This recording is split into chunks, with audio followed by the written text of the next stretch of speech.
Hey guys, Kevin the Comic Doctor coming to you with another episode of One on One.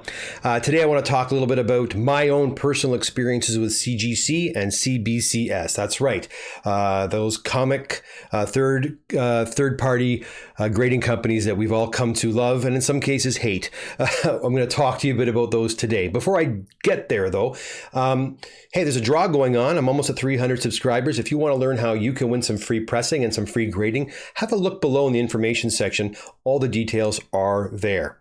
Okay, so yes, CGC and CBCS. This is not going to be a video outlining all the, well, these are the different tiers that each company has, or what the cost of using each company is, but rather it's going to be my own experience dealing with these companies and why I have now shifted over to using CGC exclusively.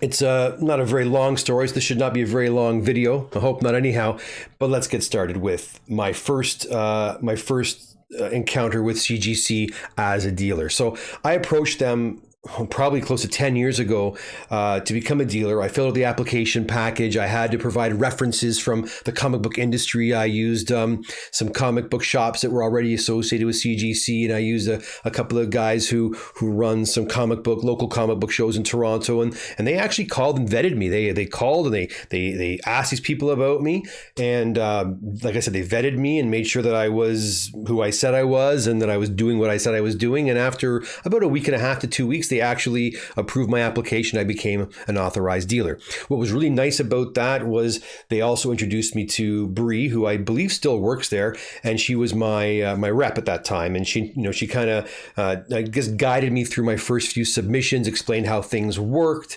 We kind of worked together to hammer out the best way to ship the books back to me, because being up in Canada, there was a lot of obstacles that I faced. And even though some of the things they did not want to do, they eventually worked with me to make things work. And we've had a pretty good relationship ever since. CBCS. Now, they came along a few years after. Obviously, CGC has been around since, I believe, the late 90s, early 2000s, I think. CBCS came out quite a ways later, but we heard the rumblings of this new company was coming about, and that Steve Barak was going to be the guy, the dude spearheading this company. And that was great because he had, I believe, was one of the founding fathers of CGC. So we thought, here we go. We got a guy who knows his stuff, who's going to start another company to do the kind of a similar service. So competition's always good, right? And that was great. And so all of us comic book fans were really looking forward to an alternative.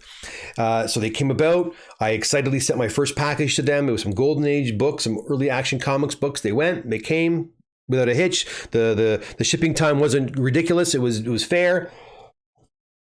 So I thought, great. So I approached them and I said, I want to be a dealer. Nah, a little bit different. There was no vetting. There was pretty much, okay, give us your information and you're a dealer. Really quick, willy-nilly. There was no application. It was pretty much just like, come on in. Now that was back then. Again, I'm talking going back about 4 or 5 years now. I'm sure things have changed. Maybe they've changed. Back then it was, they didn't care. Come on in, they said. So I did. And, and I started using them a little bit for certain books. And then came the day when I decided to try out using their signature verification service, which by the way, I think is a great idea, especially for those signatures that are really, really old, Jack Kirby signatures from 50 years ago that, no one would have witnessed. So this was a good service, and I thought it made sense. So I packed up a couple of clients' books and my own and shipped them off. Then this is where it all goes to hell in a handbasket, basically. It took almost 10 months to get those books back. I believe it was 8 months, actually, to get those books back. So 8 months go by. When I try to call to reach somebody over there, rarely do I get a live human being. When I email, it might take a couple of days to get a response. Never quick. And, anyways, it was a long, tedious, arduous wait for these books to be returned.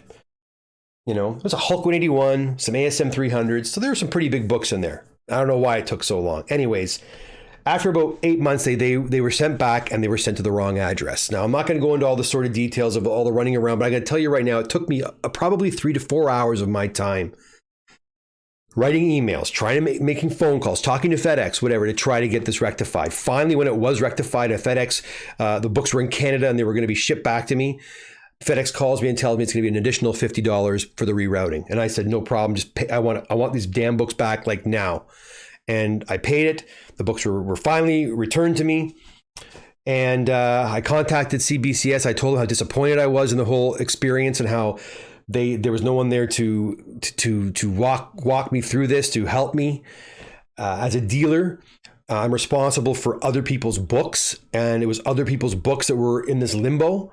I was terrified. I don't ever want to tell somebody your books were lost because they were lost in the mail, or the company I work with screwed up. It all reflects on me, right? So I had a really hard time with that. And I said I wasted a lot of time, a lot of I was stressed out. It was very stressful. It was a very stressful experience, and I'm out of pocket $50 more, even though I already paid for shipping. So after I wrote that letter, it took them a couple of days to get back to me, and they said, well, we'll make it up to you in a future submission. So a real Mickey Mouse answer. And I said, that's it, we're done. And I stopped. And that's when I stopped using CBCS. Now, have they gotten better since then? Are those things still happening? I don't know. I don't ever want to know, because at that point, I was done. Now back to CGC. There's only one time where there was an address mix up at CGC. And I'm going to tell you, as soon as it happened, they contacted me. And they got in touch with FedEx, and it was fixed within a couple of hours. I remember I had CGC on the phone, and then FedEx called me as I was talking to CGC to coordinate to make sure everything was going to get rectified. That's what I want in a company. I don't want some bozo not answering the phone or not returning my emails when I've got, a $10,000 shipment on its way back to me. That's me. So CGC has gone above and beyond when things like that. It's only ever happened once with CGC, and in the 10 years I've been with them. Now, when things go wrong with a shipment in terms of like a slab being cracked, or a hair being embedded in the encapsulation process, they'll fix that too. You got to contact it within a reasonable amount of time. They send you the forms, the shipping labels. They pay for all that. It might take an extra month or two to get your books back, but they will fix the problem, and they'll pay for it. So I don't know how much more you can ask a company to do. If they screw up, they're willing to take ownership of it and then fix the problem, and they do. So that's what I want to see. Also, in terms of the book, a lot of clients give me books simply to sell. They buy the books. They have me work on them. I get them graded, and then they want to sell the books. So they want the most bang for their buck. After you put all the time and energy into pressing, into cleaning, into shipping, and in all the expense of having the books, all this work being done to the books, they want to get top dollar for their books. It has been proven time and time again that CGC books, especially books from the Silver Age to now to present, tend to fetch a higher dollar than do books that are encapsulated with CBCS. Again, CGC's been around for a long time, longer than CBCS. They had the head start. Perhaps that is the reason for this. I don't know. I don't think they do a poor job in grading and encapsulating their comics. My problem was with the protocols involved in getting the books back to me. That's all. So and when you come to look at the label itself, I personally I like the label of I like the CGC label more so. I don't think I have one here. Do I got a CGC label? I don't think I have a CBCS label, but I mean, I do like the CGC labels. I like them the most. They look nice. I prefer them over CBCS aesthetically. But again, that's a personal opinion. You may like the CBCS better. I have people that love the CBCS label way more than the CGC label. And again, it's what you like, what I like, what have you.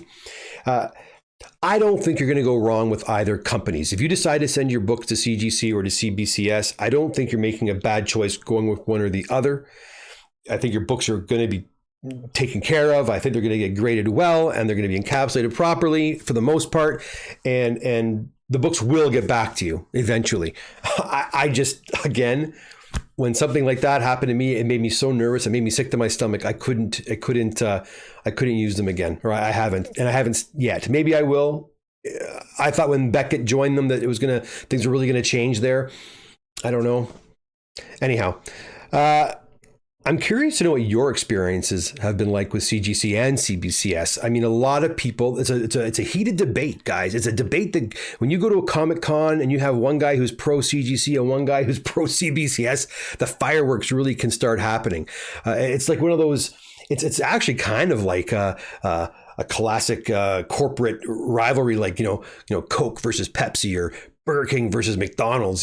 You've got this, for us comic fans, it's CGC versus CBCS.